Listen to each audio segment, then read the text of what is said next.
বিগত তিনটি নির্বাচনের অনিয়ম কিভাবে চিহ্নিত হবে এবং যারা অনিয়মের সঙ্গে জড়িত তাদেরকে কিভাবে বিচারের আওতায় আনা হবে সেই প্রসঙ্গে আমরা আলোচনা করব। আলোচনার জন্য আমাদের সঙ্গে যুক্ত হয়েছেন নির্বাচন ব্যবস্থা সংস্কার কমিশনের সদস্য, নির্বাচন কমিশনের সাবেক অতিরিক্ত সচিব, নির্বাচন বিশ্লেষক জেসমিন টুলি। টুলি আপা, আপনার কাছে একটু জানতে চাই, আপনিও বলেছেন যে 2014 সালের নির্বাচন, 2018 এবং 2024 সালে যে তিনটি নির্বাচন, এই তিনটি নির্বাচনে ব্যাপকভাবে অনিয়ম হয়েছে, বাংলাদেশের মানুষের ভোটাধিকার থেকে বঞ্চিত করা হয়েছে। তো এই নির্বাচনগুলোর অনিয়মের ব্যাপারে জড়িতদের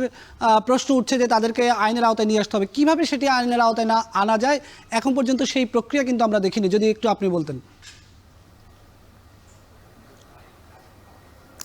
আচ্ছা, আসলে নির্বাচনে অনিয়ম তো বিভিন্ন ধাপে হয়, যেমন ইলেকশন কমিশন থেকে শুরু করে রিটার্নিং অফিসার, প্রিজাইডিং অফিসার, বিভিন্ন ধাপে যে ইলেকশন কমিশনের যদি তত্ত্বাবধান ঠিক না থাকে, রিটার্নিং অফিসার যদি তার দায়িত্ব ঠিক মতন পালন না করে, ভোট কেন্দ্রে যদি ভোটটা ঠিক মতন হয়, বিভিন্ন প্রত্যেকটা স্তরে আসলে অনিয়মটা হলে সবাই মিলিতভাবে যখনই হয় তখনই একটা বড় ধরনের অনিয়ম দেখা দেয় ইলেকশনে। এদের আসলে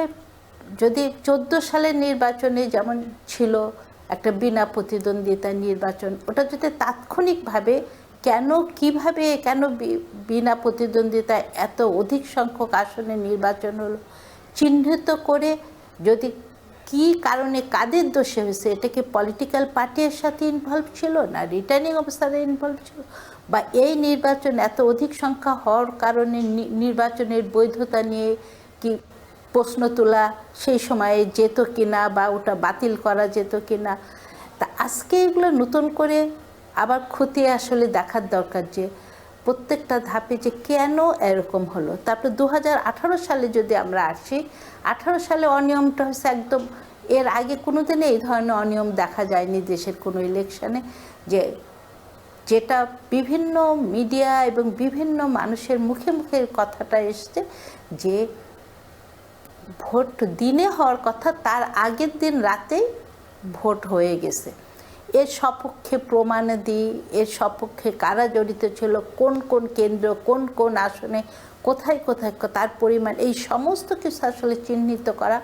দরকার। তারপর যেসব স্টেজে অনিয়মগুলো হয়েছে সেই সব স্টেজ থেকে শুরু করে ইলেকশন কমিশনের তদারকির কী ঘাটতি ছিল, তাদের থেকে কি কোনো নির্দেশ ছিল, বা সরকার, দলীয় সরকারের অধীনে নির্বাচন হওয়ার কারণে কি সরকার তাদের উপর চাপ সৃষ্টি করেছিল, এই জিনিসগুলো আসলে চিহ্নিত করা তখনই সম্ভব। আর আমাদের চোখের সামনে 2024 সালের ইলেকশনটা আছে। 24 সালের ইলেকশনটা আসলে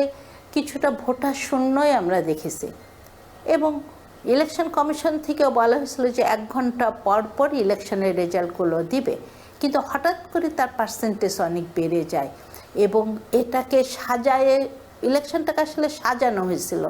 যে কিছুটা নিজেদের মধ্যে প্রতিদ্বন্দ্বিতা সৃষ্টি করার চেষ্টা করা হয়েছে,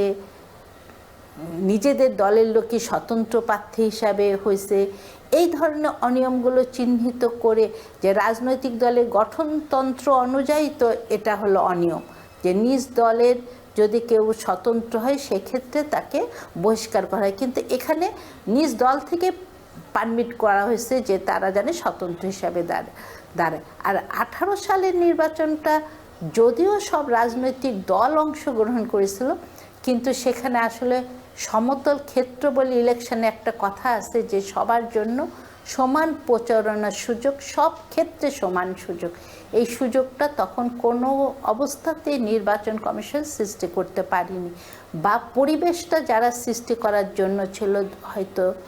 সরকার ক্ষমতায় থাকা দলীয় সরকারের অধীনে নির্বাচন হওয়ার কারণে এই পুরো নির্বাচনের যে পরিবেশ তাই আসলে ওখানে ছিল না। আর 14 সালের নির্বাচনটা আসলে একটা বড় রাজনৈতিক দল অংশগ্রহণ করেনি, অংশগ্রহণ না করার ফলে একচেটিয়া নির্বাচন হয়েছে। তাই আসলে এই চিহ্নিত করে কোথায় কার গাফিলতি এবং আইনের কোথায় কি প্রযোজ্য, এগুলো দেখে আসলে শাস্তির বিধানটা করা উচিত।